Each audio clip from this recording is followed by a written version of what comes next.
रवि नाम का एक युवक था जो एक छोटे से गांव में रहता था। उसके सपने बड़े थे लेकिन हालात बहुत साधारण था। उसके पिता एक किसान थे और घर की आर्थिक स्थिति बहुत अच्छी नहीं थी।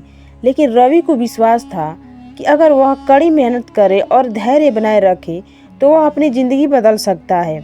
रवि पढ़ाई में अच्छा था लेकिन संसाधनों की कमी के कारण उसे कई दिक्कतों का सामना करना पड़ा। उसके पास मांगे कोचिंग सेंटर जाने का साधन नहीं था। यहाँ तक कि कभी कभी किताबें खरीदने के लिए भी पैसे नहीं होते थे। लेकिन उसने हार नहीं मानी। वह गांव के पुराने पुस्तकालय में जाकर पढ़ाई करता, पुराने अखबारों से नई चीज़ें सीखता और खुद से नोट्स बनाता। उसके दोस्त जब शाम को खेलते तो वह खेतों में काम करने के बाद भी रात भर पढ़ाई करता था। कई बार उसे नींद से लड़ना पड़ता, लेकिन उसके सपनों की रोशनी उसे जगाते रहने के लिए प्रेरित करती थी। रवि ने पहली बार में सरकारी नौकरी की परीक्षा दी तो वह खेतों में काम करने के बाद भी रात भर पढ़ाई करता था। कई बार उसे नींद से लड़ना पड़ता, लेकिन उसके सपनों की रोशनी उसे जगाते रहने के लिए प्रेरित करती थी।